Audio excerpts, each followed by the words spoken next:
Aloha, guys. Dr. Thomas back. Yes, you know I wouldn't forget you. Okay. Now, we're finishing up the stuff for week 4. We're talking about intramuscular injections. They're given at a 90-degree angle. It means you go straight in, usually in the deltoid muscles. Dorsal gluteal, upper outer quadrant of buttock, used for most deep, adult deep intramuscular injections. Why we usually got plenty of meat on us there. Don't do it in infants. They don't have enough meat. Or you can do it on the side of the thigh. Vastus lateralis, preferred site for infants and children. Injection site depends on each of the patient. Now, the main site, and they should say this here and they don't, is the deltoid muscle.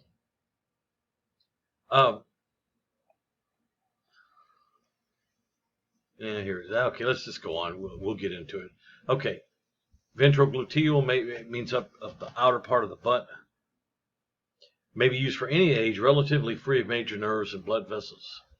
The deltoid muscle, used for adults and children, contraindicated for infants because they don't have enough tissue there. And you just go in 90 degrees. Okay.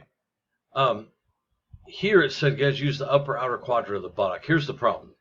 If you're going to give someone a shot in the butt, the sciatic nerve is the largest nerve in your body. It's the size of your thumb in diameter.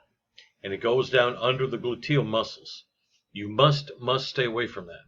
If you spear it with a syringe, you could cause permanent nerve damage. So the way to keep away from that is draw an imaginary cross on the person's butt cheek and go to the upper outer quadrant and give the injection. That way you'll be away from the sciatic nerve. You'll go over that in your clinicals a lot more. That's real important. It's easy enough to do, but it's important. You don't just stick it in the center of the butt cheek. You might spear that nerve. And guys, it's going to come as a shock, but people don't take kindly to having permanent nerve damage because some ignoramus didn't do things right at the doctor's office. Okay, intradermal injection. This is commonly seen in tuberculosis testing. You come along, here, and you come in, I don't know if we can get up where I can see it, very shallow. All at 10 or 15 degrees, that's almost laying on the arm. And you just barely go up under the surface. Given an angle between 10 and 15 degrees within the epidermal layer of the skin, the very outermost, and a little bubble will form, and that's what you want. Inner forearm, middle of the back, vastus lateralis, preferred site for infants and children, also for adults. Injection site depends on age. This is primarily, again, guys, for tuberculosis testing. And it'll form a wheal or a bleb, it's called, a little bubble, and that's what it's supposed to do. So it actually this is the one that takes more skill, really. Okay, but still, you'll be doing all those in clinicals if you're in the MA program. Basic guidelines for the administration of injections. Adhere to the 6 rights of proper drug administration.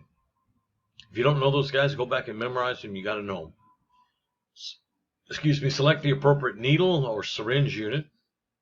Properly prepare supplies, medication, and the patient. For subcutaneous or an intramuscular injection, use a quick dart-like motion. It hurts more, guys, if you stand there and you bore in and just going boing.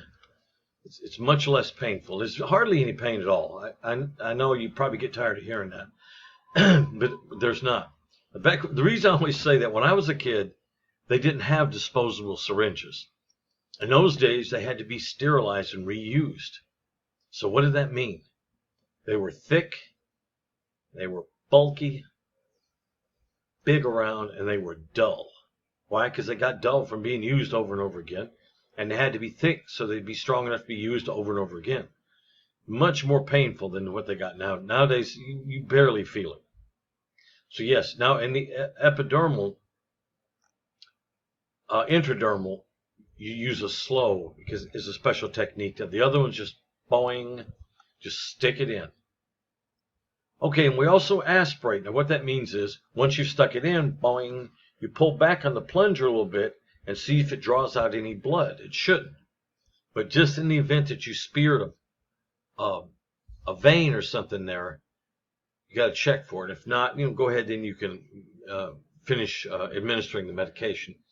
That's what aspirate means right here. If you did spear a vein and you're getting blood in it, you have to start again. Make another one.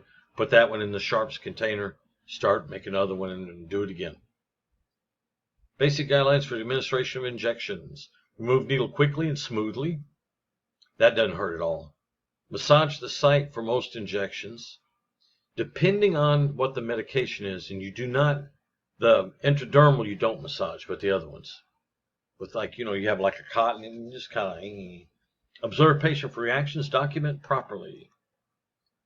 Okay, there's a specialized type of intramuscular injection called a Ztrac.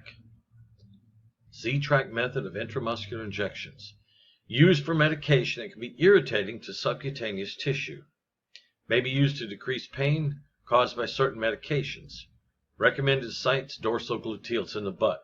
What you do, guys, if you just stick it in and inject it and pull it out, the medicine can leak out. And if it's a caustic medicine, it can be quite painful. So there's certain ones that you do a Ztrac. What you do is you do a tissue pull on the tissue of the butt, pull it over, give the injections, hold it for a few seconds, and then boing, let it go, boing, and it breaks up. It makes a Ztrac. That's why it's called a Ztrac. It's a specialized one, but you'll still learn and practice how to do it. Change needle after drawing medication in syringe. Yeah, maybe. Pull skin laterally away from injection site. Wait 10 seconds to remove the needle after you've done the injection. Remove the needle at the same angle as insertion. Do not massage the site. So there's two you don't massage, intradermal and a Ztrac. A Ztrac is just a specialized form of an intramuscular. What angle do you give it? 90 degrees. Insulin and non-insulin injectable medication. Never shake the bottle. Use a correct insulin syringe. Insulin, fortunately, guys, just has to get through the skin. So they have little tiny needles. They don't have to be injected into the muscle or anything. Rotate sites. Do not massage the site. Ensure insulins are compatible prior to mixing if you have more than one. Principles of IV therapy. Generally, depending on where you're at, most IVs, in my experience, I've been in California and Hawaii teaching this, are not done by medical assistants unless you have a phlebotomy certification. Okay, administration of fluids, solutions, electrolytes, nutrients, and medications by the venous route.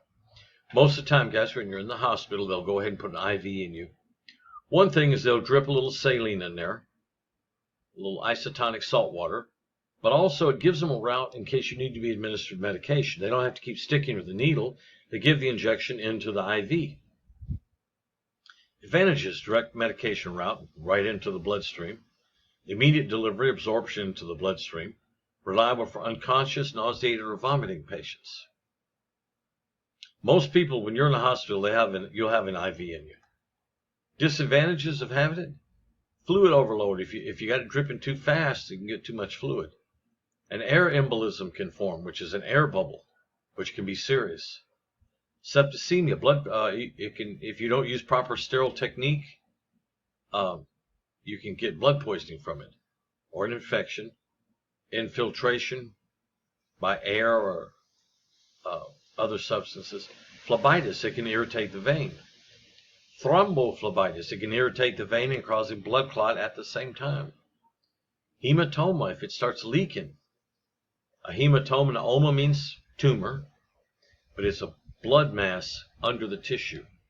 Patients don't take kindly to them. Why? Because when you're done trying to draw blood or do this IV, you went all the way through the vein out the other side of it.